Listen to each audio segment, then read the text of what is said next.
Hi friends, welcome back to our channel. Friends, ಇವತ್ತಿನ ವಿಡಿಯೋದಲ್ಲಿ ಬಾಡಿಗೆ ನಮಗೆ ಅಂಟಿಕೊಳ್ಳೋ ಥರ ಫಿಟ್ಟಿಂಗ್ ಬರಬೇಕಾದ್ರೆ ಬ್ಲೌಸ್ ಕಟ್ಟಿಂಗನ್ನು ಯಾವ ರೀತಿ ಮಾಡ್ಕೊಳ್ಬೇಕು ಅಂತ ಹೇಳ್ಕೊಡ್ತಾ ಇದ್ದೀನಿ. ನಾನಿಲ್ಲಿ ನಿಮಗೆ ತಮ್ನೈಲಲ್ಲಿ ತೋರಿಸಿದ್ದೀನಿ ಅಲ್ವಾ, ಸೇಮ್ ಅದೇ ಥರ ನಮಗೆ ಬ್ಲೌಸ್ ಫಿಟ್ಟಿಂಗ್ ಬರಬೇಕಾದ್ರೆ ಬ್ಲೌಸ್ ಕಟ್ಟಿಂಗಲ್ಲಿ ನಾವು 3 ಪಾಯಿಂಟ್ಸನ್ನು ತಿಳ್ಕೊಂಡಿರಬೇಕಾಗುತ್ತೆ. ಈ 3 ಮಿಸ್ಟೇಕನ್ನು ಮಾಡಿದ್ದೀರಿ ಅಂದರೆ ಖಂಡಿತ ನಿಮಗೆ ಬ್ಲೌಸ್ ಫಿಟ್ಟಿಂಗ್ ಅನ್ನೋದು ಕರೆಕ್ಟಾಗಿ ಬರೋದಿಲ್ಲ. ಮುಖ್ಯವಾಗಿ ಬಿಗಿನರ್ಸು ಈ ರೀತಿ ಮಿಸ್ಟೇಕ್ಸ್ ಅನ್ನೋದು ಮಾಡ್ತಾ ಇರ್ತೀರಾ. ಬನ್ನಿ, ಇವತ್ತಿನ ವಿಡಿಯೋದಲ್ಲಿ ಈ 3 ಪಾಯಿಂಟ್ಸನ್ನು ನಾವು ಯಾವ ರೀತಿ ತಿಳ್ಕೊಳ್ಬೇಕು, ಮಿಸ್ಟೇಕ್ ಮಾಡದೆ ನಾವು ಯಾವ ರೀತಿ ಬ್ಲೌಸನ್ನು ಕಟ್ ಮಾಡಿಕೊಂಡ್ರೆ ಫಿಟ್ಟಿಂಗ್ ಅನ್ನೋದು ಕರೆಕ್ಟಾಗಿ ಬರುತ್ತೆ ಅಂತ ಇವತ್ತಿನ ವಿಡಿಯೋದಲ್ಲಿ ನೋಡೋಣ. ವಿಡಿಯೋನ ಸ್ಕಿಪ್ ಮಾಡದೆ ನೀವು ಕೊನೆವರೆಗೂ ನೋಡಿ.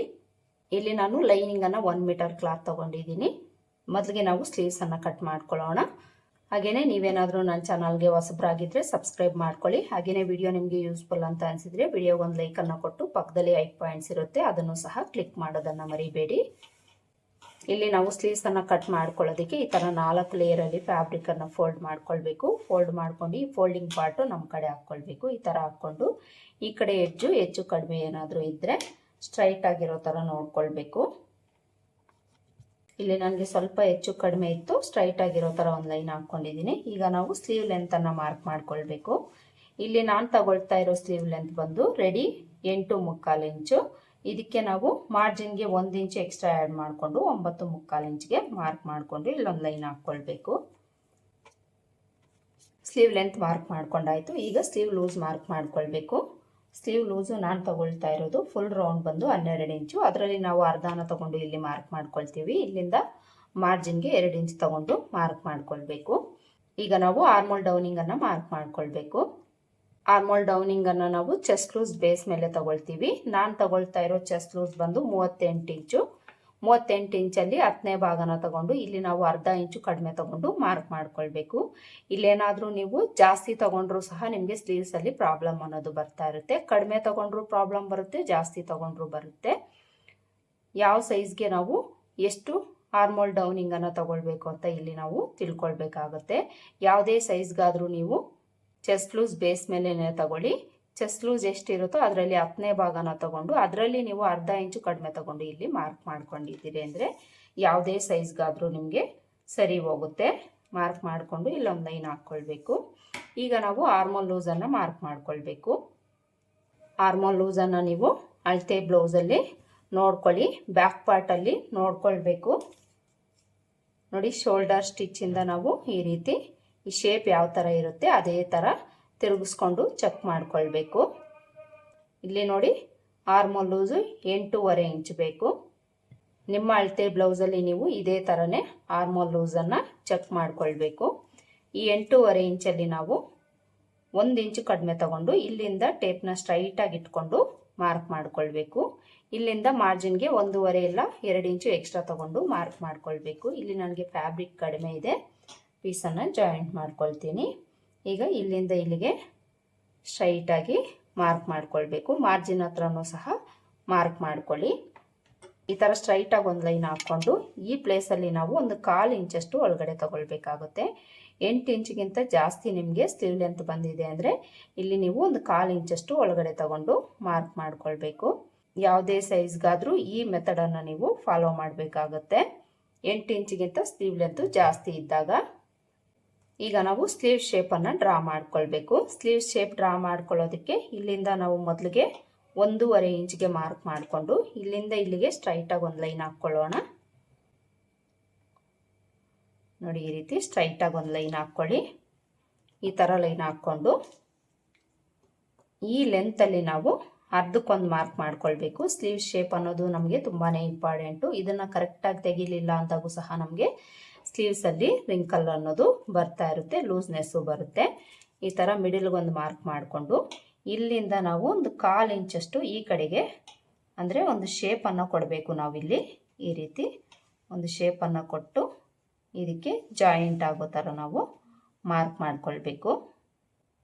ಈಗ ಇಲ್ಲಿಂದ ಒಂದು 1/4 ಇಂಚಷ್ಟು ಕೆಳಗಡೆಗೆ ಬರಬೇಕು. ಈ ರೀತಿ ಕೆಳಗಡೆಗೆ ಬಂದು ಇದಕ್ಕೆ ಜಾಯಿಂಟ್ ಆಗೋ ಥರ ಒಂದು ಶೇಪನ್ನು ನಾವು ಡ್ರಾ ಮಾಡ್ಕೊಳ್ಬೇಕು. ನೋಡಿ, ಶೇಪ್ ಅನ್ನೋದು ನಮಗೆ ಈ ಥರ ಬರಬೇಕು. ಇಲ್ಲಿ ನಾವು ಮಾರ್ಕ್ ಮಾಡ್ಕೊಂಡಿರೋದು ಬ್ಯಾಕ್ ಶೇಪು. ಈಗ ನಾವು ಫ್ರಂಟ್ ಶೇಪ್ ಮಾರ್ಕ್ ಮಾಡ್ಕೊಳ್ಬೇಕು. ಫ್ರಂಟ್ ಶೇಪ್ಗೆ ನಾವು ಇಲ್ಲಿಂದ 1 ಇಂಚ್ಗೆ ಒಂದು ಮಾರ್ಕ್ ಮಾಡ್ಕೊಳ್ಬೇಕು. ಹಾಗೆಯೇ ಆರ್ಮೋಲ್ ಲೂಸ್ ಹತ್ರ ಅರ್ಧ ಇಂಚಷ್ಟು ಈ ಕಡೆಗೆ ಒಂದು ಮಾರ್ಕ್ ಮಾಡ್ಕೊಳ್ಬೇಕು. ಈ ರೀತಿ ಒಳಗಡೆಗೆ ಮಾರ್ಕ್ ಮಾಡಿಕೊಂಡು ಈ ಮಿಡಿಲ್ಗೆ ಬಂದಾಗ ನಾವು ಅರ್ಧ ಇಂಚಷ್ಟು ಒಳಗಡೆಗೆ ಮಾರ್ಕ್ ಮಾಡ್ಕೊಳ್ಬೇಕು. ಅರ್ಧ ಇಂಚು ಒಳಗಡೆಗೆ ಮಾರ್ಕ್ ಮಾಡಿಕೊಂಡು ಇಲ್ಲಿಂದ ನಾವು ಇದಕ್ಕೆ ಜಾಯಿಂಟ್ ಆಗೋ ಥರ ಒಂದು ಶೇಪನ್ನು ಕೊಡಬೇಕು. ನೋಡಿ, ಈ ರೀತಿ ಶೇಪನ್ನು ಡ್ರಾ ಮಾಡ್ಕೊಳ್ಳಿ. ಇಲ್ಲಿಂದ ಮತ್ತೆ ನಾವು ಇಲ್ಲೇನು 1/2 ಇಂಚ್ ಒಳಗಡೆ ತಗೊಂಡಿದ್ದೀವೋ ಅಲ್ಲಿಗೆ ಜಾಯಿಂಟ್ ಆಗೋ ಥರ ನಾವು ಒಂದು ಶೇಪನ್ನು ಕೊಟ್ಟು ಈ ರೀತಿ ಡ್ರಾ ಮಾಡ್ಕೊಳ್ಬೇಕು. ಫ್ರಂಟ್ ಶೇಪ್ ಆಗಲಿ ಬ್ಯಾಕ್ ಶೇಪ್ ಆಗಲಿ ಕರೆಕ್ಟಾಗಿ ಬರಬೇಕು. ಈ ಸ್ಲೀವ್ಸ್ ಕಟಿಂಗ್ ಅಂತೂ ನಮಗೆ ತುಂಬಾ ಈಸಿ ಆಗಿಬಿಟ್ಟಿದೆ. ಈಗ ಇದಕ್ಕೆ ನಮಗೆ ಸ್ಕೇಲ್ ಸಿಗುತ್ತೆ. ಆ ಸ್ಕೇಲ್ ಇದೆ ಅಂದರೆ ನೀವು ಈಸಿಯಾಗಿ ಮಾರ್ಕ್ ಮಾಡ್ಕೊಳ್ಬೋದು. ಈ ರೀತಿ ನಾವು ಮಾರ್ಕ್ ಮಾಡಿಕೊಂಡು ಇಲ್ಲಿ ಬಂದಾಗ ಆರ್ಮೋಲ್ ಲೂಸಿಂದ ಈ ಕಡೆಗೆ ಒಂದು 1/4 ಇಂಚಷ್ಟು ಕೆಳಗಡೆಗೆ ಮಾರ್ಕ್ ಮಾಡ್ಕೊಳ್ಳಿ. ಈ ಥರ ಈ ಪಾಯಿಂಟಲ್ಲೇ ನಮಗೆ ಸ್ಲೀವ್ಸಲ್ಲಿ ಲೂಸ್ ಆಗಲಿ ರಿಂಕಲ್ ಆಗಲಿ ಬರ್ತಾ ಇರುತ್ತೆ. ಈ ಮೆಥಡಲ್ಲಿ ನೀವು ಮಾರ್ಕ್ ಮಾಡ್ಕೊಳ್ಳಿ, ನಿಮಗೆ ಇಲ್ಲಿ ಪ್ರಾಬ್ಲಮ್ ಅನ್ನೋದು ಅವಾಯ್ಡ್ ಆಗುತ್ತೆ. ಇದಿಷ್ಟು ಸ್ಲೀವ್ಸ್ನ ಮಾರ್ಕಿಂಗ್ ಆಯಿತು. ಈಗ ಇದನ್ನು ಕಟ್ ಮಾಡ್ಕೊಳ್ಬೇಕು. ಇಲ್ಲಿ ಕಟ್ ಮಾಡ್ಕೊಳ್ಳೋವಾಗ ಮೊದಲಿಗೆ ಬ್ಯಾಕ್ ಶೇಪ್ ಕಟ್ ಮಾಡಿಕೊಂಡು ಆಮೇಲೆ ಫ್ರಂಟ್ ಶೇಪನ್ನು ಕಟ್ ಮಾಡ್ಕೊಳ್ಬೇಕು. ಈ ಥರ ಕಟ್ ಮಾಡಿಕೊಂಡು ಮಧ್ಯದಲ್ಲಿ ಒಂದು ನಾಚ್ ಹಾಕ್ಕೊಳ್ಳಿ. ಆರ್ಮೋಲ್ ಲೂಸ್ ಹತ್ರ ಒಂದು ನಾಚ್ ಹಾಕ್ಕೊಳ್ಳಿ. ಈಗ ಇದನ್ನು 2 ಲೇಯರಲ್ಲಿ ಓಪನ್ ಮಾಡಿಕೊಂಡು ಫ್ರಂಟ್ ಶೇಪನ್ನು ಕಟ್ ಮಾಡ್ಕೊಳ್ಬೇಕು. ಈ ಥರ ಕಟ್ ಮಾಡಿಕೊಂಡು ಇದು ಫ್ರಂಟ್ ಪಾರ್ಟ್ ಕಡೆಗೆ ಅಂತ ಗೊತ್ತಾಗಲಿಕ್ಕೆ ಇಲ್ಲೊಂದು ನಾಚ್ ಹಾಕ್ಕೊಳ್ಳಿ. ನೋಡಿ, ಸ್ಲೀವ್ಸನ್ನು ಕಟ್ ಮಾಡಿಕೊಂಡಾಗ ಸ್ಲೀವ್ಸ್ನ ಶೇಪ್ ಅನ್ನೋದು ನಮಗೆ ಈ ಥರ ಬರಬೇಕು. ಈ ರೀತಿ ಬಂದಿದೆ ಅಂದರೆ ಪರ್ಫೆಕ್ಟಾಗಿ ನಮಗೆ ಫಿಟ್ಟಿಂಗ್ ಬರುತ್ತೆ. ಫ್ರಂಟ್ ಶೇಪ್ ಅನ್ನೋದು ಒಳಗಡೆ ಇರಬೇಕು, ಬ್ಯಾಕ್ ಶೇಪ್ ಅನ್ನೋದು ಸ್ವಲ್ಪ ಮೇಲಕ್ಕೆ ಇರಬೇಕು. ಈ ಥರ ನಾವು ಸ್ಲೀವ್ಸನ್ನು ಕಟ್ ಮಾಡ್ಕೊಳ್ಬೇಕು. ಸ್ಲೀವ್ಸಲ್ಲಿ ನಾವು ಯಾವೆಲ್ಲ ಟಿಪ್ಸನ್ನು ಫಾಲೋ ಮಾಡಿ ಕಟ್ ಮಾಡ್ಕೊಳ್ಬೇಕು ಅಂತ ನೋಡಿದ್ರಲ್ವ. ಈಗ ಬಾಡಿ ಪಾರ್ಟ್ಸನ್ನು ಕಟ್ ಮಾಡ್ಕೊಳ್ಳೋಣ. ಬಾಡಿ ಪಾರ್ಟ್ಸ್ ಕಟ್ ಮಾಡ್ಕೊಳ್ಳೋದಕ್ಕೆ ನಾವು ಕ್ಲಾತನ್ನು 2 ಲೇಯರಲ್ಲಿ ಫೋಲ್ಡ್ ಮಾಡ್ಕೊಳ್ಬೇಕು. ಈ ಥರ ಫೋಲ್ಡ್ ಮಾಡಿಕೊಂಡು ಮೊದಲಿಗೆ ನಾವು ಬ್ಯಾಕ್ ಪಾರ್ಟನ್ನು ಕಟ್ ಮಾಡ್ಕೊಳ್ಬೇಕು. ಬ್ಯಾಕ್ ಪಾರ್ಟನ್ನು ಕಟ್ ಮಾಡ್ಕೊಳ್ಬೇಕಾದ್ರೆ ಈ ಕ್ಲೋಸ್ ಪಾರ್ಟು ನಮ್ಮ ಕಡೆ ಹಾಕ್ಕೊಳ್ಬೇಕು. ಹಾಗೆಯೇ ಎಡ್ಜಸ್ಸು ಈಕ್ವಲ್ ಆಗಿರೋ ಥರ ನೋಡ್ಕೊಳ್ಬೇಕು. ಈ ಕಡೆ ನಮಗೆ ಸೊಂಟದ ಕಡೆ ಬರುತ್ತೆ. ಇಲ್ಲೇನಾದರೂ ನಮಗೆ ಈಕ್ವಲ್ ಆಗಿಲ್ಲ ಅಂದರೆ ಸೊಂಟದ ಕಡೆ ನಮಗೆ ಫಿಟ್ಟಿಂಗ್ ಅನ್ನೋದು ಕರೆಕ್ಟಾಗಿ ಬರೋದಿಲ್ಲ. ಈಗ ನಾವು ಮೊದಲಿಗೆ ಬ್ಲೌಸ್ ಲೆಂತನ್ನು ಮಾರ್ಕ್ ಮಾಡ್ಕೊಳ್ಬೇಕು. ಇಲ್ಲಿ ನಾನು ತಗೊಳ್ತಾ ಇರೋ ಬ್ಲೌಸ್ ಲೆಂತ್ ಬಂದು ರೆಡಿ 14 ಇಂಚು. ಇದಕ್ಕೆ ಮೇಲೆ ಕೆಳಗಡೆ ಮಾರ್ಜಿನ್ಗೆ ನಾವು 1 ಇಂಚ್ ಎಕ್ಸ್ಟ್ರಾ ಆ್ಯಡ್ ಮಾಡಿಕೊಂಡು 15 ಇಂಚ್ಗೆ ಮಾರ್ಕ್ ಮಾಡಿಕೊಂಡು ಇಲ್ಲೊಂದು ಲೈನ್ ಹಾಕ್ಕೊಳ್ಬೇಕು. ಬ್ಲೌಸ್ ಲೆಂತ್ ಆಯ್ತಲ್ವ. ಈಗ ಸೊಂಟದ ಲೂಸ್ ಮಾರ್ಕ್ ಮಾಡ್ಕೊಳ್ಬೇಕು. ಇಲ್ಲಿ ನಾನು ತಗೊಳ್ತಾ ಇರೋ ಸೊಂಟದ ಲೂಸ್ ಬಂದು ಫುಲ್ ರೌಂಡು 32 ಇಂಚು. ಇದರಲ್ಲಿ ನಾವು 4ನೇ ಭಾಗನ ತಗೊಂಡು ಮಾರ್ಕ್ ಮಾಡ್ಕೊಳ್ಬೇಕು. 32 ಇಂಚಲ್ಲಿ 4ನೇ ಭಾಗ 8 ಇಂಚ್ ಬರುತ್ತೆ. 8 ಇಂಚ್ಗೆ ಮಾರ್ಕ್ ಮಾಡಿಕೊಂಡು ಇಲ್ಲಿಂದ ಬ್ಯಾಕ್ ಡಾಟ್ಗೆ 1 ಇಂಚ್ ತಗೊಳ್ಬೇಕು. ಅಲ್ಲಿಂದ ಈ ಕಡೆಗೆ ಮಾರ್ಜಿನ್ಗೆ 1.5 ಇಲ್ಲ 2 ಇಂಚ್ ಎಕ್ಸ್ಟ್ರಾ ತಗೊಂಡು ಮಾರ್ಕ್ ಮಾಡ್ಕೊಳ್ಬೇಕು. ಈಗ ನಾವು ನೆಕ್ ಲೆಂತನ್ನು ಮಾರ್ಕ್ ಮಾಡ್ಕೊಳ್ಬೇಕು. ಇಲ್ಲಿ ನಾನು ತಗೊಳ್ತಾ ಇರೋ ನೆಕ್ ಲೆಂತ್ ಬಂದು 9 ಇಂಚು. 9 ಇಂಚ್ಗೆ ಮಾರ್ಕ್ ಮಾಡಿಕೊಂಡು ಇಲ್ಲೊಂದು ಲೈನ್ ಹಾಕ್ಕೊಳ್ಬೇಕು. ಈಗ ಶೋಲ್ಡರ್ ಮೆಜರ್ಮೆಂಟನ್ನು ಮಾರ್ಕ್ ಮಾಡ್ಕೊಳ್ಬೇಕು. ಶೋಲ್ಡರ್ ಮೆಜರ್ಮೆಂಟು ಈ ಅಳತೆಗೆ ನಾನು 5.25 ಇಂಚ್ ತಗೊಳ್ತಾ ಇದ್ದೀನಿ. ನೆಕ್ ಲೆಂತ್ ಬಂದು 9 ಇಂಚ್ ಇದೆ. ಎದೆ ಸುತ್ತಳತೆ ಬಂದು 38 ಇಂಚ್ ಇದೆ. ಇಲ್ಲಿ ನಾನು ಇದಕ್ಕೆ 5.25 ಇಂಚ್ ತಗೊಳ್ತಾ ಇದ್ದೀನಿ. ಇದೇ 5.25 ಇಂಚು ಕೆಳಗಡೆನೂ ಮಾರ್ಕ್ ಮಾಡಿಕೊಂಡು ಇಲ್ಲೊಂದು ಲೈನ್ ಹಾಕ್ಕೊಳ್ಬೇಕು. ಈಗ ನಾವು ಶೋಲ್ಡರ್ ಬಿಡ್ತು ಮಾರ್ಕ್ ಮಾಡಿಕೊಂಡು ನೆಕ್ ಬಿಡ್ತನ್ನು ಮಾರ್ಕ್ ಮಾಡ್ಕೊಳ್ಳೋಣ. ಶೋಲ್ಡರ್ ಬಿಡ್ತು ಇವ್ರಿಗೆ ರೆಡಿ ಎಷ್ಟು ಬೇಕು ಅಂತ ನಾವು ನೋಡ್ಕೊಳ್ಬೇಕಾಗುತ್ತೆ. ರೆಡಿ ಇವ್ರಿಗೆ 2.25 ಇಂಚ್ ಬೇಕು. 2.25 ಇಂಚ್ಗೆ ನಾವು 3/4 ಇಂಚ್ ಆ್ಯಡ್ ಮಾಡಿಕೊಂಡು ಇಲ್ಲಿಂದ ಈ ಕಡೆಗೆ ಮಾರ್ಕ್ ಮಾಡ್ಕೊಳ್ಬೇಕು. 2.25 ಇಂಚ್ಗೆ 3/4 ಇಂಚ್ ಆ್ಯಡ್ ಮಾಡಿಕೊಂಡ್ರೆ 3 ಇಂಚ್ ಆಗುತ್ತೆ. 3 ಇಂಚ್ಗೆ ಮಾರ್ಕ್ ಮಾಡ್ಕೊಳ್ಬೇಕು. ಉಳಿದಿರೋದು ನೆಕ್ ವಿಡ್ತ್ಗೆ ಇಟ್ಕೊಳ್ಬೇಕು. 2.25 ಇಂಚು ನೆಕ್ ವಿಡ್ತ್ ಇದೆ. ಈ ಅಳತೆಗೆ 2.25 ಇಂಚ್ ಅನ್ನೋದು ಬೇಕಾಗುತ್ತೆ. ನೆಕ್ ಲೆಂತ್ 9 ಇಂಚ್ ಇರೋದ್ರಿಂದ ನಾನಿಲ್ಲಿ 2.25 ಇಂಚ್ ತಗೊಂಡಿದ್ದೀನಿ. ಒಂದು ವೇಳೆ ನಿಮ್ಗೇನಾದರೂ 9 ಇಂಚ್ಗಿಂತ ಜಾಸ್ತಿ 9.5, 10, 11 ಇಂಚ್ ಏನಾದರೂ ಇದೆ ಅಂದರೆ 2 ಇಂಚ್ ಮಾತ್ರ ನೀವು ನೆಕ್ ವಿಡ್ತನ್ನು ತಗೊಳ್ಬೇಕು. ನೆಕ್ ವಿಡ್ತ್ ಕಡಿಮೆ ತೊಗೊಂಡ್ರೆ ಶೋಲ್ಡರ್ ವಿಡ್ತ್ ಜಾಸ್ತಿ ಆಗಲ್ವಾ ಅಂತ ಕೇಳ್ತೀರಾ. ಶೋಲ್ಡರ್ ವಿಡ್ತನ್ನು ನಾವು ಕಡಿಮೆ ತೊಗೊಳ್ಬೇಕು ಅಂದರೆ ಈ ಪ್ಲೇಸಲ್ಲಿ ನಾವು ಕಡಿಮೆ ತೊಗೊಳ್ಬೇಕಾಗುತ್ತೆ. ಡೀಪ್ ನೆಕ್ ಬ್ಲೌಸ್ಗೆ ನಾವು ಯಾವ ರೀತಿ ಕಟ್ ಮಾಡ್ಕೊಳ್ಬೇಕು, ಯಾವ ರೀತಿ ನಾವು ಶೋಲ್ಡರಲ್ಲಿ ಮೈನಸ್ ಮಾಡ್ಕೊಳ್ಬೇಕು ಅಂತ ಆಲ್ರೆಡಿ ನಾನು ತುಂಬ ವಿಡಿಯೋಸಲ್ಲಿ ಹೇಳ್ಕೊಟ್ಟಿದ್ದೀನಿ. ಆ ವಿಡಿಯೋಸ್ ಬೇಕು ಅಂದರೆ ನನ್ನ ಚಾನಲಲ್ಲಿ ಸಿಗುತ್ತೆ, ಒಂದ್ಸಲ ನೀವು ಚೆಕ್ ಮಾಡ್ಬೋದು. ಈಗ ಈ ವಿಡ್ತ್ಗೆ ನಾವು ಇಲ್ಲಿ ಒಂದು ಅರ್ಧ ಇಲ್ಲ 3/4 ಇಂಚು ಎಕ್ಸ್ಟ್ರಾ ಆ್ಯಡ್ ಮಾಡಿಕೊಂಡು ಮಾರ್ಕ್ ಮಾಡ್ಕೊಳ್ಬೇಕು. ಬ್ರಾಡ್ ಹಾಕ್ಕೊಳ್ತಾರೆ ಅನ್ನೋಂಗಿದ್ರೆ ಒಂದು 3/4 ಇಂಚ್ವರೆಗೂ ನೀವು ಆ್ಯಡ್ ಮಾಡ್ಕೊಳ್ಳಿ. ಬ್ರಾಡ್ ಬೇಡ ಅನ್ನೋಂಗಿದ್ರೆ ಒಂದು ಅರ್ಧ ಇಂಚು ಎಕ್ಸ್ಟ್ರಾ ಆ್ಯಡ್ ಮಾಡಿಕೊಂಡು ನೀವು ಮಾರ್ಕ್ ಮಾಡ್ಕೊಳ್ಬೇಕು. ಕಂಪಲ್ಸರಿ ಅರ್ಧ ಇಂಚಾದರೂ ನೀವು ಎಕ್ಸ್ಟ್ರಾ ಆ್ಯಡ್ ಮಾಡ್ಕೊಳ್ಳೇಬೇಕು. ಇದನ್ನು ಗಮನಿಸ್ಕೊಳ್ಳಿ, ಇಲ್ಲಾಂದರೆ ಈ ಶೇಪ್ ಅನ್ನೋದು ನಮಗೆ ಕರೆಕ್ಟಾಗಿ ಬರೋದಿಲ್ಲ. ಇಲ್ಲಿ ಎಷ್ಟಿಟ್ಟಿದ್ದೀವೋ ಅಷ್ಟೇ ನಾವು ಇಲ್ಲಿ ಇಟ್ಕೊಳ್ಬಾರ್ದು. ಮಿನಿಮಮ್ ನಾವು ಅರ್ಧ ಇಂಚು ಎಕ್ಸ್ಟ್ರಾ ಆ್ಯಡ್ ಮಾಡಿಕೊಂಡು ಇಲ್ಲಿ ಮಾರ್ಕ್ ಮಾಡಿಕೊಂಡು ಈ ರೀತಿ ನಾವು ರೌಂಡ್ ಶೇಪನ್ನು ಮಾರ್ಕ್ ಮಾಡ್ಕೊಳ್ಬೇಕು. ಇಲ್ಲಿ ನಾನು ರೌಂಡ್ ಕೊಟ್ಟಿದ್ದೀನಿ, ನೀವು ಬೇಕಿದ್ರೆ ಸ್ಕ್ವಯರು ಬೇರೆ ಶೇಪ್ ಏನಾದರೂ ಇಟ್ಕೊಳ್ಬೋದು. ಇಲ್ಲಿ ನಾವು ನೆಕ್ ಶೇಪು ಸಹ ಮಾರ್ಕ್ ಮಾಡ್ಕೊಂಡಾಯಿತು. ಈಗ ಆರ್ಮೋಲ್ ಲೆಂತ್ ಮಾರ್ಕ್ ಮಾಡ್ಕೊಳ್ಳೋಣ. ಆರ್ಮೋಲ್ ಲೆಂತು ನಾನಿಲ್ಲಿ ಒಂದು 5.5 ಇಂಚ್ ತಗೊಳ್ತೀನಿ. ನೋಡೋಣ ಫೈನಲ್ ಆಗಿ ನಾವು ಒಂದ್ಸಲ ಚೆಕ್ ಮಾಡ್ಕೊಂಡಾಗ ಕರೆಕ್ಟಾಗಿ ಇದೆಯಾ ಇಲ್ವಾ ಅಂತ ನೋಡಿಕೊಂಡು ಆಮೇಲೆ ನಾವು ಸರಿ ಮಾಡ್ಕೊಳ್ಳೋಣ. ಇಷ್ಟೇ ಇಟ್ಕೊಳ್ಬೇಕು ಅಂತ ಏನೂ ಇರೋದಿಲ್ಲ ಆರ್ಮೋಲ್ ಲೆಂತು. ಕೆಲವ್ರಿಗೆ ಆರ್ಮೋಲ್ ಲೂಸ್ ಜಾಸ್ತಿ ಇರುತ್ತೆ, ಕಡಿಮೆ ಇರುತ್ತೆ, ಆಗ ನಾವು ಅಡ್ಜಸ್ಟ್ ಮಾಡಿಕೊಂಡು ಮಾರ್ಕ್ ಮಾಡ್ಕೊಳ್ಬೇಕು. ಈ ಥರ ಮಾರ್ಕ್ ಮಾಡಿಕೊಂಡು ಇಲ್ಲಿ ನಾವು ಚೆಸ್ಟ್ ಲೂಸಲ್ಲಿ 4ನೇ ಭಾಗನ ಮಾರ್ಕ್ ಮಾಡ್ಕೊಳ್ಬೇಕು. 38 ಇಂಚಲ್ಲಿ ನಾವು 4ನೇ ಭಾಗ ಮಾರ್ಕ್ ಮಾಡ್ಕೊಳ್ಬೇಕು. 9.5 ಇಂಚ್ ಬರುತ್ತೆ. 9.5 ಇಂಚ್ಗೆ ಮಾರ್ಕ್ ಮಾಡಿಕೊಂಡು ಅಲ್ಲಿಂದ ಮಾರ್ಜಿನ್ಗೆ 2 ಇಂಚ್ ತಗೊಂಡು ಸೊಂಟದ ಲೂಸ್ಗೆ ಜಾಯಿಂಟ್ ಮಾಡ್ಕೊಳ್ಬೇಕು. ಈ ಥರ ಮಾರ್ಕ್ ಮಾಡಿಕೊಂಡು ಈಗ ನಾವು ಆರ್ಮೋಲ್ ಶೇಪನ್ನು ಮಾರ್ಕ್ ಮಾಡ್ಕೊಳ್ಬೇಕು. ಈ ಆರ್ಮೋಲ್ ಶೇಪನ್ನು ಡ್ರಾ ಮಾಡ್ಕೊಳ್ಬೇಕಾದ್ರೆ ತುಂಬ ಜನ ಮಿಸ್ಟೇಕ್ ಮಾಡ್ತಾ ಇರ್ತೀರಾ. ಈ ಕಾರ್ನರಲ್ಲಿ ವಿಡ್ತ್ ಅನ್ನೋದು ನೀವು ಜಾಸ್ತಿ ಮಾಡಿಕೊಂಡ್ರೂ ಪ್ರಾಬ್ಲಮ್ ಆಗುತ್ತೆ, ಕಡಿಮೆ ಮಾಡಿಕೊಂಡ್ರೂ ಸಹ ಪ್ರಾಬ್ಲಮ್ ಅನ್ನೋದು ಬರ್ತಾ ಇರುತ್ತೆ ಆರ್ಮೋಲಲ್ಲಿ.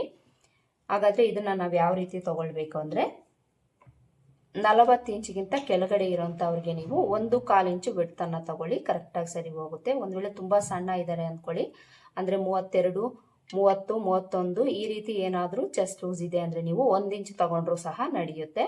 ಒಂದು ವೇಳೆ ನಿಮ್ಗೇನಾದರೂ ಚೆಸ್ಟ್ ಲೂಸು 40 ಮೇಲೆ ಇದೆ ಅಂದ್ಕೊಳ್ಳಿ, ಅಂಥವ್ರಿಗೆ ನೀವು 1.5 ಇಂಚು ವಿಡ್ತನ್ನು ಇಲ್ಲಿ ತಗೊಳ್ಬೇಕಾಗುತ್ತೆ. ಇಲ್ಲಿ ನಾವು ತಗೊಂಡಿರೋ ಚೆಸ್ಟ್ ಲೂಸ್ ಬಂದು 38 ಇಂಚು, ಅಂದರೆ ನಮಗೆ 40 ಇಂಚಿಗಿಂತ ಕಡಿಮೆನೇ ಇದೆ. ಈಗಿರುವಾಗ ನಾವಿಲ್ಲಿ 1/4 ಇಂಚ್ ಮಾತ್ರ ವಿಡ್ತನ್ನು ತಗೊಳ್ಬೇಕು. ಇಲ್ಲಿ ನಾವು 1.5 ಇಂಚ್ ತಗೊಂಡಿದ್ದೀವಿ ಅಂದರೆ ಈ 1/4 ಇಂಚ್ ಫ್ಯಾಬ್ರಿಕ್ ಅನ್ನೋದು ಜಾಸ್ತಿಯಾಗಿ ಇಲ್ಲಿ ನಮಗೆ ರಿಂಕಲ್ಸ್ ಅನ್ನೋದು ಬರ್ತಾ ಇರುತ್ತೆ. ಇದನ್ನು ಸಹ ನೀವು ಕರೆಕ್ಟಾಗಿ ನೋಡಿಕೊಂಡು ಇಟ್ಕೊಳ್ಬೇಕು, ಆಗಲೇ ನಿಮಗೆ ಇಲ್ಲಿ ರಿಂಕಲ್ಸ್ ಅನ್ನೋದು ಅವಾಯ್ಡ್ ಆಗುತ್ತೆ. ಈ ಥರ ಮಾರ್ಕ್ ಮಾಡಿಕೊಂಡು ಆರ್ಮೋಲ್ ಕರ್ವ್ ಸ್ಕೇಲನ್ನು ತಗೊಂಡು ನೀಟಾಗಿ ನೀವು ಒಂದು ಶೇಪನ್ನು ಡ್ರಾ ಮಾಡ್ಕೊಳ್ಳಿ. ಈ ವಿಡ್ತ್ ಅನ್ನೋದು ನಿಮಗೆ ಕರೆಕ್ಟಾಗಿ 1/4 ಇಂಚೇ ಇರಬೇಕು. ಇದನ್ನು ನೀವು ನೋಡಿಕೊಂಡು ಈ ರೀತಿ ಕರ್ವ್ ಸ್ಕೇಲನ್ನು ಇಟ್ಕೊಂಡು ಮಾರ್ಕ್ ಮಾಡ್ಕೊಳ್ಳಿ. ಇದನ್ನು ಇಟ್ಕೊಂಡು ನೀವು ಮಾರ್ಕ್ ಮಾಡ್ಕೊಳ್ಬೇಕಾದ್ರೆ ಈ ಲೈನ್ಗೆ ಜಾಯಿಂಟ್ ಆಗಬೇಕು. ಹಾಗೆಯೇ ನಾವು ಇಲ್ಲೇನು ವಿಡ್ತ್ ತೊಗೊಂಡಿದ್ದೀವೋ ಇದಕ್ಕೂ ಜಾಯಿಂಟ್ ಆಗಬೇಕು. ಆ ರೀತಿ ನಾವು ಈ ಶೇಪನ್ನು ಡ್ರಾ ಮಾಡ್ಕೊಳ್ಬೇಕು. ಇದನ್ನು ನೀವು ಗಮನಿಸ್ಕೊಳ್ಳಿ. ಹಾಗೆಯೇ ಇಲ್ಲಿ ನಾವು ಒಂದು 1/4 ಇಂಚಷ್ಟು ಡೌನ್ ಮಾಡ್ಕೊಳ್ಬೇಕು. ಈ ಪ್ಲೇಸಲ್ಲಿ ನಮಗೆ ಫ್ಯಾಬ್ರಿಕ್ ಅನ್ನೋದು ಜಾಸ್ತಿ ಬರ್ತಾ ಇರುತ್ತೆ. ಇಲ್ಲೂ ಸಹ ರಿಂಕಲ್ಸ್ ಅನ್ನೋದು ತುಂಬ ಜನಕ್ಕೆ ಬರ್ತಾ ಇರುತ್ತೆ. ಈ ರೀತಿ ಬರ್ತಾ ಇದ್ದರೆ ಇಲ್ಲಿ ನೀವು ಒಂದು 1/4 ಇಂಚಷ್ಟು ಇಲ್ಲಿಂದ ಡೌನ್ ಮಾಡಿಕೊಂಡು ಈ ರೀತಿ ಮಾರ್ಕ್ ಮಾಡ್ಕೊಳ್ಳಿ. ಆಗ ನಿಮಗೆ ಇಲ್ಲೇನು ಎಕ್ಸ್ಟ್ರಾ ಫ್ಯಾಬ್ರಿಕ್ ಬರ್ತಾ ಇರುತ್ತೆ ಅದು ನಿಮಗೆ ಅವಾಯ್ಡ್ ಆಗುತ್ತೆ. ಆರ್ಮೋಲ್ ಶೇಪನ್ನು ಮಾರ್ಕ್ ಮಾಡ್ಕೊಂಡಾಯ್ತಲ್ವ. ಈಗ ಆರ್ಮೋಲ್ ಲೂಸ್ ಅನ್ನೋದು ನಮಗೆ ಕರೆಕ್ಟಾಗಿ ಇದೆಯಾ ಇಲ್ವಾ ಅಂತ ನಾವು ಒಂದ್ಸಲ ಚೆಕ್ ಮಾಡ್ಕೊಳ್ಬೇಕು. ಮೊದಲಿಗೆ ನಾವಿಲ್ಲಿ ಶೋಲ್ಡರ್ ಮಾರ್ಜಿನ್ಗೆ 1/2 ಇಂಚು ತೊಗೊಂಡಿರ್ತೀವಿ ಅಲ್ವಾ, ಅಲ್ಲಿಗೆ ಒಂದು ಲೈನ್ ಹಾಕ್ಕೊಳ್ಬೇಕು. ಈ ಥರ ಲೈನ್ ಹಾಕ್ಕೊಂಡು ಇಲ್ಲಿ ನಮಗೆ ಸ್ಟಿಚ್ ಅನ್ನೋದು ಎಲ್ಲಿಗೆ ಬರುತ್ತೆ ಅಲ್ಲಿಗೆ ನಾವಿಲ್ಲಿ ಈ ರೀತಿ ಡಾಟ್ಸನ್ನು ಇಟ್ಕೊಂಡು ಚೆಕ್ ಮಾಡ್ಕೊಳ್ಳೋಣ. ಅಳತೆ ಬ್ಲೌಸಲ್ಲಿ ನಾವು ಚೆಕ್ ಮಾಡ್ಕೊಳ್ಬೇಕಾದ್ರೆ ರೆಡಿ ಸ್ಟಿಚ್ಚನ್ನು ನಾವು ಚೆಕ್ ಮಾಡ್ಕೊಂಡಿರ್ತೀವಿ. ಇಲ್ಲೂ ಸಹ ನಾವು ರೆಡಿ ಸ್ಟಿಚ್ ನಮಗೆ ಎಲ್ಲಿಗೆ ಬರುತ್ತೋ ಅಲ್ಲಿಗೆ ಈ ಟೇಪ್ನ ಈ ಥರ ಇಟ್ಕೊಂಡು ಚೆಕ್ ಮಾಡ್ಕೊಳ್ಬೇಕು. ಈ ರೀತಿ ಸ್ವಲ್ಪ ಸ್ವಲ್ಪ ತಿರುಗಿಸ್ಕೊಳ್ತಾ ನೀವು ಚೆಕ್ ಮಾಡ್ಕೊಳ್ಬೇಕು. ನೋಡಿ ಇಲ್ಲಿ ಕರೆಕ್ಟಾಗಿ ನನಗೆ 8.5 ಇಂಚ್ ಬರ್ತಾ ಇದೆ. ಅಂದರೆ ಇಲ್ಲಿ ನಮಗೆ ಆರ್ಮೋಲ್ ಲೆಂತ್ ಅನ್ನೋದು ಈ ಅಳತೆಗೆ 5.5 ಇಂಚು ಕರೆಕ್ಟಾಗಿ ಸರಿ ಹೋಯಿತು. ಎಲ್ಲರಿಗೂ ಕರೆಕ್ಟಾಗಿ ಬರುತ್ತೆ ಅಂತ ಹೇಳೋದಕ್ಕೆ ಆಗೋದಿಲ್ಲ. ಕೆಲವರಿಗೆ ಆರ್ಮೋಲ್ ಲೂಸು ಕಡಿಮೆನೂ ಇರ್ಬೋದು, ಜಾಸ್ತಿನೂ ಇರ್ಬೋದು. ಆಗಿದ್ದಾಗ ಇಲ್ಲಿ ನಮಗೆ ಹೆಚ್ಚು ಕಡಿಮೆ ಅನ್ನೋದು ಬರುತ್ತೆ. ಜಾಸ್ತಿ ಬಂದಾಗ ನೀವು ಆರ್ಮೋಲ್ ಲೆಂತನ್ನು ಸ್ವಲ್ಪ ಕಡಿಮೆ ಮಾಡ್ಕೊಳ್ಬೇಕು. ಕಡಿಮೆ ಬಂದಾಗ ಒಂದು ಸ್ವಲ್ಪ ನೀವು ಆರ್ಮೋಲ್ ಲೆಂತನ್ನು ಜಾಸ್ತಿ ಮಾಡ್ಕೊಂಡಿದ್ದೀರಿ ಅಂದರೆ ಆಗ ನಿಮಗೆ ಕರೆಕ್ಟಾಗಿ ಸರಿ ಹೋಗುತ್ತೆ. ಈಗ ನಾವು ಬ್ಯಾಕ್ ಡಾಟನ್ನು ಮಾರ್ಕ್ ಮಾಡ್ಕೊಳ್ಳೋಣ. ಬ್ಯಾಕ್ ಡಾಟ್ಗೆ ಸೊಂಟದ ಲೂಸಲ್ಲಿ ಅರ್ಧಕ್ಕೊಂದು ಮಾರ್ಕ್ ಮಾಡಿಕೊಂಡು ಸ್ಟ್ರೈಟಾಗಿ ಒಂದು ಲೈನ್ ಹಾಕ್ಕೊಳ್ಬೇಕು. ಡಾಟ್ ಲೆಂತು 4ರಿಂದ 4.5 ಇಂಚ್ ತಗೊಳ್ಳಿ, ಸರಿ ಹೋಗುತ್ತೆ. ವಿಡ್ತ್ ಅನ್ನೋದು ಈ ಕಡೆ ಅರ್ಧ ಇಂಚು ಈ ಕಡೆ ಅರ್ಧ ಇಂಚು ತಗೊಂಡು ಮಾರ್ಕ್ ಮಾಡ್ಕೊಳ್ಬೇಕು. ಹಾಗೆಯೇ ಈ ಡಾಟ್ ಹತ್ರದಿಂದ ಸೈಡ್ಗೆ ನಾವು ಕಂಪಲ್ಸರಿ ಯಾವುದೇ ಬ್ಲೌಸ್ಗಾದರೂ ಅರ್ಧ ಇಂಚಷ್ಟು ಈ ರೀತಿ ಕ್ರಾಸ್ ಆಗಿ ಮೇಲಕ್ಕೆ ಮಾರ್ಕ್ ಮಾಡ್ಕೊಳ್ಬೇಕು. ಇದಿಷ್ಟು ಮಾರ್ಕ್ ಮಾಡಿಕೊಂಡು ಈಗ ನಾವು ಶೋಲ್ಡರ್ ಡ್ರಾಪ್ ಆಗಬಾರ್ದು ಅಂದರೆ ಇಲ್ಲಿ ನೆಕ್ ಹತ್ರ ನಾವು ಒಂದು 1/4 ಇಂಚಷ್ಟು ಡೌನ್ ಮಾಡ್ಕೊಳ್ಬೇಕಾಗುತ್ತೆ. ಎಷ್ಟೇ ಪರ್ಫೆಕ್ಟಾಗಿ ನಾವು ಬ್ಲೌಸ್ ಸ್ಟಿಚ್ ಮಾಡಿದ್ರೂ ಸಹ ನೆಕ್ ಪಾರ್ಟ್ ಹತ್ರ ನಮಗೆ ಲೂಸ್ ಅನ್ನೋದು ಬಂದ್ಬಿಡುತ್ತೆ. ಇದನ್ನು ಅವಾಯ್ಡ್ ಮಾಡಬೇಕು ಅಂದರೆ ಒಂದು 1/4 ಇಂಚಷ್ಟು ಈ ರೀತಿ ನೆಕ್ ಕಡೆಗೆ ಮಾರ್ಕ್ ಮಾಡಿಕೊಂಡು ಈ ಪೀಸನ್ನು ನಾವು ಕಟ್ ಮಾಡಿ ತೆಗಿಬೇಕು. ನೋಡ್ತಿರಲ್ವಾ, ಬ್ಯಾಕ್ ಪಾರ್ಟಲ್ಲಿ ನಮಗೆ ಪರ್ಫೆಕ್ಟ್ ಫಿಟ್ಟಿಂಗ್ ಬರಬೇಕಾದ್ರೆ ಯಾವ ರೀತಿ ನಾವು ಬ್ಯಾಕ್ ಪಾರ್ಟನ್ನು ಮಾರ್ಕ್ ಮಾಡ್ಕೊಳ್ಬೇಕು ಅಂತ. ಈಗ ಇದನ್ನು ಕಟ್ ಮಾಡ್ಕೊಳ್ಳೋಣ. ಕಟ್ ಮಾಡ್ಕೊಳ್ಳೋವಾಗ ನೆಕ್ ಪಾರ್ಟನ್ನು ಬಿಟ್ಟು ಮೊದಲಿಗೆ ಔಟ್ಲೈನ್ಸ್ ಮಾತ್ರ ಕಟ್ ಮಾಡ್ಕೊಳ್ಬೇಕು.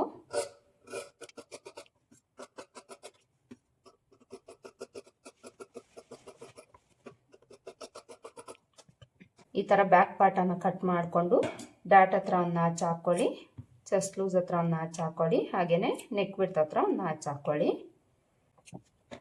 ಈಗ ಫ್ರಂಟ್ ಪಾರ್ಟಲ್ಲಿ ನಾವು ಯಾವೆಲ್ಲ ಟಿಪ್ಸನ್ನು ಫಾಲೋ ಮಾಡಿ ಕಟ್ ಮಾಡ್ಕೊಳ್ಬೇಕು ಅಂತ ನೋಡೋಣ. ನೋಡಿ, ಫ್ರಂಟ್ ಪಾರ್ಟನ್ನು ಕಟ್ ಮಾಡ್ಕೊಳ್ಳೋದಕ್ಕೆ ಈ ಓಪನ್ ಪಾರ್ಟ್ ಏನಿದೆ ಇದು ನಮ್ಮ ಕಡೆ ಬರೋ ಥರ ಹಾಕ್ಕೊಳ್ಬೇಕು. ಈ ಥರ ಹಾಕ್ಕೊಂಡು ಈ ಕಡೆ ಎಡ್ಜಲ್ಲಿ ಉಕ್ಸ್ಪಟ್ಟಿ ಕಾಜಾಪಟ್ಟಿ ಮಾರ್ಜಿನ್ಗೆ 1/2 ಇಂಚ್ ತೊಗೊಂಡು ಒಂದು ಲೈನ್ ಹಾಕ್ಕೊಳ್ಬೇಕು. ಶೋಲ್ಡರ್ ಕಡೆ ಸ್ಟ್ರೈಟ್ ಆಗಿರೋ ಥರ ಒಂದು ಲೈನ್ ಹಾಕ್ಕೊಳ್ಬೇಕು. ಈ ಥರ ಮಾರ್ಕ್ ಮಾಡಿಕೊಂಡು ಈಗ ಬ್ಯಾಕ್ ಪಾರ್ಟನ್ನು ತೊಗೊಳ್ಬೇಕು.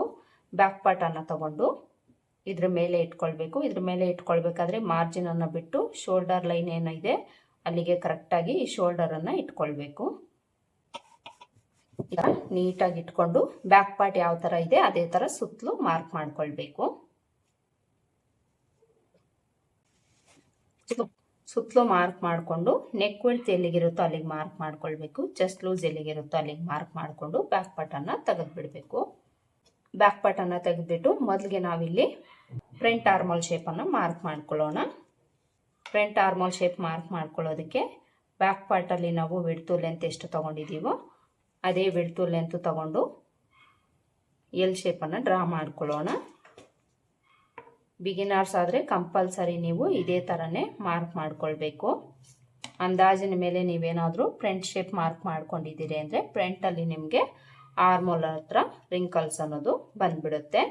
ನೋಡಿ, ಈ ಥರ ಎಲ್ ಶೇಪನ್ನು ಡ್ರಾ ಮಾಡಿಕೊಂಡು ನಾರ್ಮಲಾಗಿ ನಾವು ಇಲ್ಲಿಂದ ಅರ್ಧ ಇಂಚು ಒಳಗಡೆ ತಗೊಂಡು ಫ್ರಂಟ್ ಆರ್ಮೋಲ್ ಶೇಪನ್ನು ಮಾರ್ಕ್ ಮಾಡ್ಕೊಳ್ತೀವಿ. ಈ ಪ್ಲೇಸಲ್ಲಿ ನಿಮಗೆ ರಿಂಕಲ್ಸು ಲೂಸ್ನೆಸ್ ಏನಾದರೂ ಬರ್ತಾ ಇದೆ ಅಂದರೆ ಇಲ್ಲಿ ನೀವು ಒಂದು 1/4 ಇಂಚಷ್ಟು ಒಳಗಡೆ ತಗೊಳ್ಬೇಕಾಗುತ್ತೆ.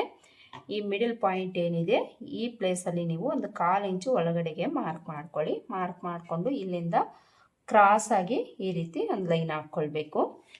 ನೋಡಿ, ಈ ಥರ ಲೈನನ್ನು ಹಾಕ್ಕೊಳ್ಬೇಕು. ಈ ಥರ ಲೈನ್ ಹಾಕ್ಕೊಂಡು ಈ ಪ್ಲೇಸಲ್ಲಿ ನೀವು ಅರ್ಧ ಇಂಚೆ ಒಳಗಡೆ ತಗೊಳ್ಬೇಕು. ನೋಡಿ, ಇಲ್ಲಿಂದ ಅರ್ಧ ಇಂಚು ಒಳಗಡೆಗೆ ಮಾರ್ಕ್ ಮಾಡ್ಕೊಳ್ಳಿ. ಮಾರ್ಕ್ ಮಾಡಿಕೊಂಡು ಇಲ್ಲಿಂದ ಇಲ್ಲಿಗೆ ಜಾಯಿಂಟ್ ಆಗೋ ಥರ ನೀವು ಒಂದು ಶೇಪನ್ನು ಡ್ರಾ ಮಾಡ್ಕೊಳ್ಬೇಕು. ಇಲ್ಲಿಂದ ಈ ಲೈನ್ಗೆ ಜಾಯಿಂಟ್ ಆಗೋ ಥರ ಒಂದು ಶೇಪನ್ನು ಡ್ರಾ ಮಾಡ್ಕೊಳ್ಬೇಕು. ಈ ಪ್ಲೇಸಲ್ಲಿ ನಾವು ಒಂದು 1/4 ಇಂಚು ಒಳಗಡೆ ತಗೊಂಡಿದ್ದೀವಿ. ಇಲ್ಲಿ ಏನಾದರೂ ನಮಗೆ ಫ್ಯಾಬ್ರಿಕ್ಕು ಎಕ್ಸ್ಟ್ರಾ ಬರ್ತಾ ಇದ್ದರೆ ಇದು ನಮಗೆ ಅವಾಯ್ಡ್ ಆಗುತ್ತೆ. ಈ ಮೆಥಡಲ್ಲಿ ನೀವು ಫ್ರಂಟ್ ಆರ್ಮೋಲ್ ಶೇಪನ್ನು ಮಾರ್ಕ್ ಮಾಡ್ಕೊಳ್ಳಿ. ಯಾವುದೇ ಥರ ರಿಂಕಲ್ಸ್ ಅನ್ನೋದು ಬರೋದಿಲ್ಲ. ಫಿಟ್ಟಿಂಗ್ ಅನ್ನೋದು ನಿಮಗೆ ಕರೆಕ್ಟಾಗಿ ಬರುತ್ತೆ. ಈಗ ನಾವು ಫ್ರಂಟ್ ನೆಕ್ ಲೆಂತನ್ನು ಮಾರ್ಕ್ ಮಾಡ್ಕೊಳ್ಬೇಕು. ಇಲ್ಲಿ ನಾನು ತಗೊಳ್ತಾ ಇರೋ ಫ್ರಂಟ್ ಲೆಂತ್ ಬಂದು 6.5 ಇಂಚು. ನಿಮ್ಗೆ ಎಷ್ಟು ಬೇಕಾಗಿರುತ್ತೋ ನೋಡಿಕೊಂಡು ನೀವು ಮಾರ್ಕ್ ಮಾಡ್ಕೊಳ್ಳಿ. 6.5 ಇಂಚ್ಗೆ ನಾನು ಒಂದು 1/4 ಇಂಚ್ ಎಕ್ಸ್ಟ್ರಾ ಆ್ಯಡ್ ಮಾಡಿಕೊಂಡು ಮಾರ್ಕ್ ಮಾಡ್ಕೊಳ್ತೀನಿ. ಮಾರ್ಕ್ ಮಾಡಿಕೊಂಡು ಈಗ ಇಲ್ಲೇನು ಬಿಡ್ತಿದೆ ಇದಕ್ಕೆ ನಾವು ಅರ್ಧ ಇಂಚು ಎಕ್ಸ್ಟ್ರಾ ಆ್ಯಡ್ ಮಾಡಿಕೊಂಡು ಮಾರ್ಕ್ ಮಾಡ್ಕೊಳ್ಬೇಕು. ಫ್ರಂಟಲ್ಲಿ ನೀವು ಅರ್ಧ ಇಂಚ್ ಮಾತ್ರ ಎಕ್ಸ್ಟ್ರಾ ಆ್ಯಡ್ ಮಾಡ್ಕೊಳ್ಬೇಕು, ಅದಕ್ಕಿಂತ ಜಾಸ್ತಿ ತೊಗೊಳ್ಬಾರ್ದು. ಅರ್ಧ ಇಂಚು ಎಕ್ಸ್ಟ್ರಾ ತೊಗೊಂಡು ಮಾರ್ಕ್ ಮಾಡಿಕೊಂಡು ನೆಕ್ ಶೇಪನ್ನು ಡ್ರಾ ಮಾಡ್ಕೊಳ್ಬೇಕು. ಈಗ ನಾವು ಫ್ರಂಟ್ ಲೆಂತನ್ನು ಮಾರ್ಕ್ ಮಾಡ್ಕೊಳ್ಬೇಕು. ಫ್ರಂಟ್ ಲೆಂತನ್ನು ನಾವು ಬ್ಯಾಕ್ ಪಾರ್ಟ್ ಬೇಸ್ ಮೇಲೆ ತೊಗೊಳ್ಬೋದು. ಅಳತೆ ಬ್ಲೌಸ್ ಇದ್ದರೆ ಅಳತೆ ಬ್ಲೌಸಲ್ಲಿ ನೋಡಿಕೊಂಡು ನೀವು ಮಾರ್ಕ್ ಮಾಡ್ಕೊಳ್ಬೋದು. ಬ್ಯಾಕ್ ಪಾರ್ಟ್ ಬೇಸ್ ಮೇಲೆ ನೀವು ತೊಗೊಳ್ತೀರಿ ಅಂದರೆ ಬ್ಯಾಕ್ ಲೆಂತಲ್ಲಿ ನೀವು 1.5 ಇಂಚು ಕಡಿಮೆ ತೊಗೊಂಡು ಮಾರ್ಕ್ ಮಾಡ್ಕೊಳ್ಳಿ. ಅಳತೆ ಬ್ಲೌಸ್ ಇದ್ದರೆ ಈ ಶೋಲ್ಡರ್ ಜಾಯಿಂಟಿಂದ ಕ್ರಾಸ್ ಬೆಲ್ಟನ್ನು ಬಿಟ್ಟು ಈ ಲೆಂತ್ ಎಷ್ಟಿದೆ ಅಂತ ನೋಡಿಕೊಂಡು ಮಾರ್ಕ್ ಮಾಡ್ಕೊಳ್ಬೇಕು. 12.75 ಇಂಚು ಫ್ರಂಟ್ ಲೆಂತ್ ಇದೆ. ಇಲ್ಲಿ ನಾವು ಇದಕ್ಕೆ 1 ಇಂಚು ಎಕ್ಸ್ಟ್ರಾ ಆ್ಯಡ್ ಮಾಡಿಕೊಂಡು ಮಾರ್ಕ್ ಮಾಡ್ಕೊಳ್ಬೇಕು. ಮಾರ್ಕ್ ಮಾಡಿಕೊಂಡು ಇಲ್ಲಿ ಸ್ಟ್ರೈಟಾಗಿ ಒಂದು ಲೈನ್ ಹಾಕ್ಕೊಳ್ಬೇಕು. ಇಲ್ಲಿ ನಾನು ನಿಮಗೆ ತೋರಿಸ್ತೀನಿ ಬ್ಯಾಕ್ ಲೆಂತಲ್ಲಿ ಎಷ್ಟು ಕಡಿಮೆ ಆಗಿದೆ ಅಂತ. ನೋಡಿ ಇಲ್ಲಿ ಕರೆಕ್ಟಾಗಿ 1.5 ಇಂಚು ಕಡಿಮೆ ಆಗಿದೆ. ಬ್ಯಾಕ್ ಲೆಂತಲ್ಲಿ ನೀವು 1.5 ಇಂಚು ಲೆಂತ್ ಕಡಿಮೆ ತಗೊಂಡು ಫ್ರಂಟ್ಗೆ ಮಾರ್ಕ್ ಮಾಡ್ಕೊಳ್ಬೋದು. ಇಲ್ಲಾಂದರೆ ಅಳತೆ ಬ್ಲೌಸ್ ಇದ್ದರೆ ನೀವು ಅಳತೆ ಬ್ಲೌಸಲ್ಲಿ ನೋಡಿಕೊಂಡು ಮಾರ್ಕ್ ಮಾಡ್ಕೊಳ್ಬೋದು. ಈಗ ಈ ಲೈನ್ ಹತ್ರ ನಾವು ಉಕ್ಸ್ಪಟ್ಟಿ ಕಾಜಾಪಟ್ಟಿ ಮಾರ್ಜಿನನ್ನು ಬಿಟ್ಟು 2.5 ಇಂಚಿಗೆ ಮಾರ್ಕ್ ಮಾಡ್ಕೊಳ್ಬೇಕು. ಈಗ ಉಕ್ಸ್ಪಟ್ಟಿ ಕಾಜಾಪಟ್ಟಿ ಲೆಂತ್ ನಮ್ಗೆ ಎಷ್ಟು ಬೇಕು ಅಂತ ನೋಡ್ಕೊಳ್ಳೋಣ. ಇಲ್ಲಿ ನಿಮಗೆ ಅಳತೆ ಬ್ಲೌಸ್ ಇಲ್ಲ ಅಂದರೆ ಇಲ್ಲಿಂದ ನೀವು 1/4 ಇಂಚಷ್ಟು ಮೇಲಕ್ಕೆ ಮಾರ್ಕ್ ಮಾಡ್ಕೊಂಡಿದ್ರಿ ಅಂದರೆ ಈ ಲೆಂತ್ ಅನ್ನೋದು ನಿಮಗೆ ಕರೆಕ್ಟಾಗಿ ಸರಿ ಹೋಗುತ್ತೆ. ಇಲ್ಲಿ ನಮಗೆ ಅಳತೆ ಬ್ಲೌಸ್ ಇರೋದ್ರಿಂದ ಇದನ್ನ ಇಟ್ಕೊಂಡು ನಾವು ಮಾರ್ಕ್ ಮಾಡ್ಕೊಳ್ಳೋಣ. ಕ್ರಾಸ್ ಬೆಲ್ಟ್ ಬಿಟ್ಟು ಈ ಲೆಂತ್ ಎಷ್ಟಿದೆ ನೋಡಿಕೊಂಡು ಮಾರ್ಕ್ ಮಾಡಿಕೊಂಡು ಅಲ್ಲಿಂದ 1 ಇಂಚು ಎಕ್ಸ್ಟ್ರಾ ತೊಗೊಂಡು ನಾವು ಮಾರ್ಕ್ ಮಾಡ್ಕೊಳ್ಬೇಕು. ಮಾರ್ಕ್ ಮಾಡಿಕೊಂಡು ಇಲ್ಲಿಂದ ಇಲ್ಲಿಗೆ ಜಾಯಿಂಟ್ ಮಾಡ್ಕೊಳ್ಬೇಕು. ಇಲ್ಲೂ ಸಹ ನಾನು ನಿಮಗೆ ತೋರಿಸ್ತೀನಿ ಎಷ್ಟು ನಮಗೆ ಈ ಲೆಂತ್ ಕಡಿಮೆ ಆಗಿದೆ ಅಂತ. ನೋಡಿ 1/4 ಇಂಚು ಲೆಂತ್ ಅನ್ನೋದು ಕಡಿಮೆ ಆಗಿದೆ. ಇದಿಷ್ಟು ಮಾರ್ಕ್ ಮಾಡಿಕೊಂಡು ಈಗ ನಾವು ಡಾಟ್ಸನ್ನು ಮಾರ್ಕ್ ಮಾಡ್ಕೊಳ್ಬೇಕು. ಈ ಡಾಟ್ಸಲ್ಲಿ ಮೊದಲಿಗೆ ನಾವು ಮೈನ್ ಡಾಟನ್ನು ಮಾರ್ಕ್ ಮಾಡ್ಕೊಳ್ಳೋಣ. ಮೈನ್ ಡಾಟ್ನ ವಿಡ್ತ್ ಅನ್ನೋದು ನಾವು ಚೆಸ್ಟ್ ಲೂಸ್ ಬೇಸ್ ಮೇಲೆ ತಗೊಳ್ಬೇಕು. ಆಗಲೇ ಕಪ್ಸ್ ಹತ್ರ ನಮಗೆ ಲೂಸ್ ಅನ್ನೋದು ಟೈಟ್ ಅನ್ನೋದು ಆಗದೆ ಕರೆಕ್ಟಾಗಿ ಫಿಟ್ಟಿಂಗ್ ಬರುತ್ತೆ. ಇಲ್ಲಿ ನಾನು ತಗೊಂಡಿರೋ ಚೆಸ್ಟ್ ಲೂಸ್ ಬಂದು 38 ಇಂಚು.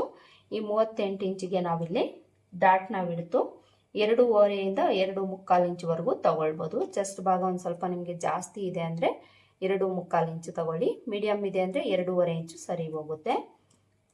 ಮಾರ್ಕ್ ಮಾಡಿಕೊಂಡು ಅದರಲ್ಲಿ ನಾವು ಅರ್ಧಕ್ಕೆ ಒಂದು ಮಾರ್ಕ್ ಮಾಡಿಕೊಂಡು ಇಲ್ಲಿಂದ ಸ್ಟ್ರೈಟಾಗಿ ಒಂದು ಲೈನ್ ಹಾಕ್ಕೊಂಡು ಡಾಟ್ ಲೆಂತನ್ನು 2.5 ಇಂಚು ತಗೊಳ್ಬೇಕು.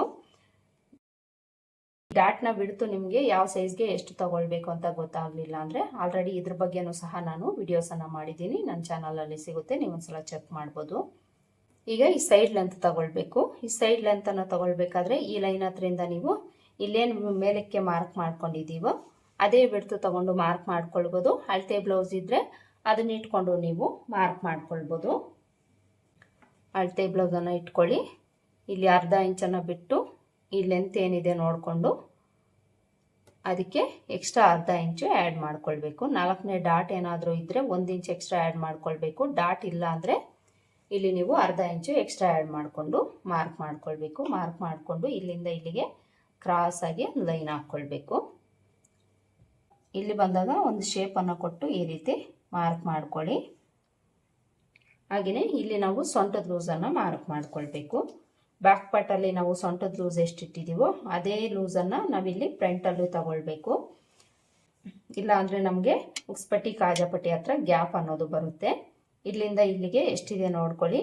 ಇಲ್ಲೇನು ಬಿಡ್ತಿದೆ ಇದನ್ನು ಬಿಟ್ಟು ಈ ಡಾಟ್ ಬಿಡ್ತನ್ನು ಬಿಟ್ಟು ಇಲ್ಲಿಂದ ಟೇಪ್ನ ಈ ಥರ ಇಟ್ಕೊಂಡು ಬ್ಯಾಕ್ ಪಾರ್ಟಲ್ಲಿ ಎಷ್ಟಿಟ್ಟಿರ್ತೀವೋ ಅಲ್ಲಿಗೆ ಮಾರ್ಕ್ ಮಾಡಿಕೊಂಡು ಅಲ್ಲಿಂದ ಮಾರ್ಜಿನ್ಗೆ 2 ಇಂಚ್ ತಗೊಂಡು ಮಾರ್ಕ್ ಮಾಡಿಕೊಂಡು ಚೆಸ್ಟ್ ಲೂಸ್ಗೆ ಜಾಯಿಂಟ್ ಮಾಡ್ಕೊಳ್ಬೇಕು.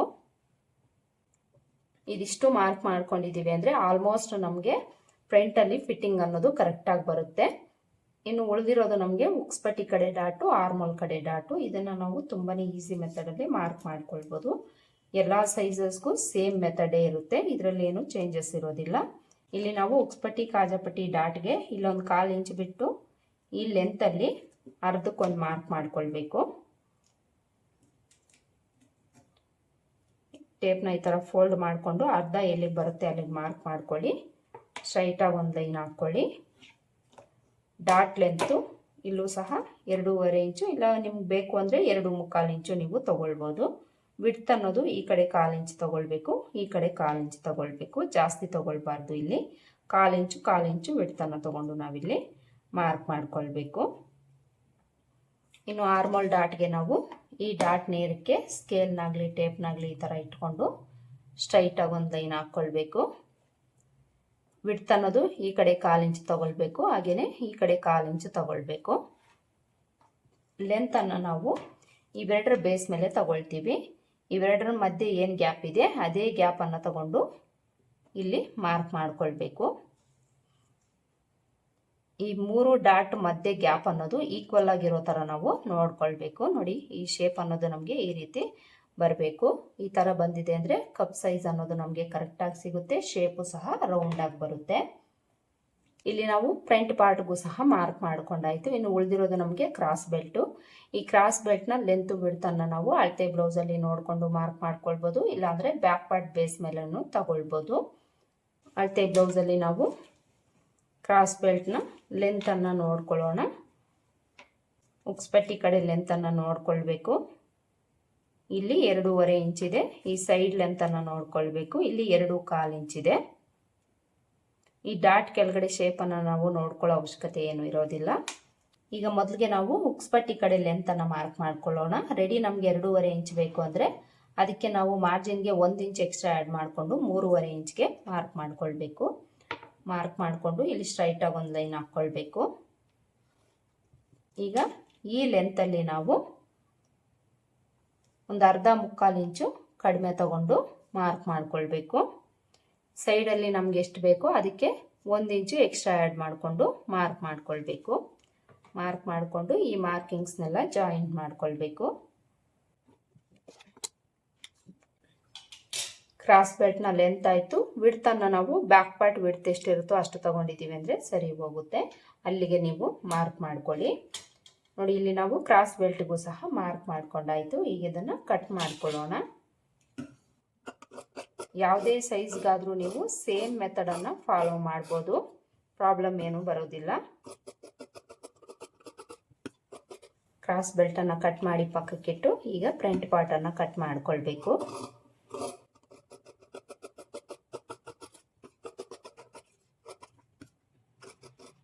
ನೋಡಿ, ಫ್ರಂಟ್ ಪಾರ್ಟನ್ನು ಈ ಥರ ಕಟ್ ಮಾಡಿಕೊಂಡು ಡಾಟ್ಸ್ ಮಾರ್ಕ್ ಮಾಡ್ಕೊಂಡಿರೋ ಹತ್ರ ನಾಚ್ ಹಾಕ್ಕೊಳ್ಬೇಕು. ಈಗ ನಾವು ಫ್ರಂಟಲ್ಲೂ ಸಹ ನೆಕ್ ಪಾರ್ಟ್ ಕಡೆ 1/4 ಇಂಚು ಡೌನ್ ಮಾಡ್ಕೊಳ್ಬೇಕು. ಯಾವುದೇ ಸೈಜ್ಗಾದರೂ ಯಾವುದೇ ಬ್ಲೌಸ್ಗಾದರೂ ಈ ಟಿಪ್ಪನ್ನು ನಾವು ಕಂಪಲ್ಸರಿ ಫಾಲೋ ಮಾಡಬೇಕಾಗುತ್ತೆ. ಇದನ್ನು ಕಟ್ ಮಾಡ್ಕೊಳ್ಳೋಣ. ಹಾಗೆಯೇ ಫ್ರಂಟಲ್ಲಿ ಉಕ್ಸ್ಪಟ್ಟಿ ಕಾಜಾಪಟ್ಟಿ ಹತ್ರ ಇಲ್ಲಿ ನಮಗೆ ಮಾರ್ಜಿನ್ ಅನ್ನೋದು 1/4 ಇಂಚ್ ಇದ್ದರೆ ಸರಿ ಹೋಗುತ್ತೆ. ಇನ್ನು 1/4 ಇಂಚ್ ಅನ್ನೋದು ನಾವು ಇಲ್ಲಿಂದ ಇಷ್ಟರಲ್ಲೇ ಕ್ರಾಸಾಗಿ ಮಾರ್ಕ್ ಮಾಡಿಕೊಂಡು ಕಟ್ ಮಾಡ್ಕೊಳ್ಬೇಕು. ಇವೆರಡೂ ಟಿಪ್ಪನ್ನು ನೀವು ಫ್ರಂಟಲ್ಲಿ ಫಾಲೋ ಮಾಡ್ಕೊಳ್ಳಿ. ಎಷ್ಟೇ ನೀವು ಡೀಪ್ ಇಟ್ಟರೂ ಸಹ ಶೋಲ್ಡರ್ ಡ್ರಾಪ್ ಆಗೋ ಪ್ರಾಬ್ಲಮ್ಮು ಬರೋದಿಲ್ಲ. ನೋಡಿದ್ರಿ ಅಲ್ವಾ, ಫ್ರಂಟ್ ಪಾರ್ಟಲ್ಲಿ ನಮಗೆ ಪ್ರಾಬ್ಲಮ್ ಬರಬಾರ್ದು ಅಂದರೆ ಯಾವ ರೀತಿ ನಾವು ಮಾರ್ಕ್ ಮಾಡಿಕೊಂಡು ಕಟ್ ಮಾಡ್ಕೊಳ್ಬೇಕು ಅಂತ ತೋರಿಸಿದ್ದೀನಿ. ಕ್ರಾಸ್ ಬೆಲ್ಟನ್ನು ಕಟ್ ಮಾಡಿ ತೋರಿಸಿದ್ದೀನಿ. ಹಾಗೆಯೇ ಬ್ಯಾಕ್ ಪಾರ್ಟು ಸ್ಲೀವ್ಸ್ನೂ ಸಹ ಕಟ್ ಮಾಡಿ ತೋರಿಸಿದ್ದೀನಿ. ಈ ರೀತಿ ನಾವು ಲೈನಿಂಗನ್ನು ಕಟ್ ಮಾಡಿಕೊಂಡು ಇದನ್ನು ಮೈನ್ ಫ್ಯಾಬ್ರಿಕ್ ಮೇಲೆ ಇಟ್ಟು ಸುತ್ತಲೂ ಒಂದು 1/2 ಇಂಚು ನಾವು ಮೈನ್ ಫ್ಯಾಬ್ರಿಕ್ಕು ಎಕ್ಸ್ಟ್ರಾ ಇರೋ ಥರ ಕಟ್ ಮಾಡ್ಕೊಳ್ಬೇಕು. ನೋಡಿದ್ರಲ್ವ ಇವತ್ತಿನ ವಿಡಿಯೋದಲ್ಲಿ ಬ್ಲೌಸಲ್ಲಿ ನಮಗೆ ಪ್ರಾಬ್ಲಮ್ ಬರದೆ ಫಿಟ್ಟಿಂಗ್ ಕರೆಕ್ಟಾಗಿ ಬರಬೇಕಾದ್ರೆ ಸ್ಲೀವ್ಸನ್ನು ಯಾವ ರೀತಿ ಕಟ್ ಮಾಡ್ಕೊಳ್ಬೇಕು, ಬ್ಯಾಕ್ ಪಾರ್ಟಲ್ಲಿ ಯಾವೆಲ್ಲ ಟಿಪ್ಸನ್ನು ಫಾಲೋ ಮಾಡಬೇಕು, ಹಾಗೆಯೇ ಫ್ರಂಟ್ ಪಾರ್ಟಲ್ಲಿ ನಾವು ಯಾವ ರೀತಿ ಕಟ್ ಮಾಡ್ಕೊಳ್ಬೇಕು ಅಂತ ಹೇಳ್ಕೊಟ್ಟಿದ್ದೀನಿ. ಐ ಹೋಪ್ ಈ ವಿಡಿಯೋ ನಿಮಗೆ ಹೆಲ್ಪ್ ಆಗಿದೆ ಅಂತ ಅಂದ್ಕೊಳ್ತೀನಿ. ಈ ಮೆಥಡಲ್ಲಿ ನೀವು ಒಂದ್ಸಲ ಟ್ರೈ ಮಾಡಿ ನೋಡಿ, ಫಿಟ್ಟಿಂಗ್ ಅನ್ನೋದು ನಿಮಗೆ ಕರೆಕ್ಟಾಗಿ ಬರುತ್ತೆ.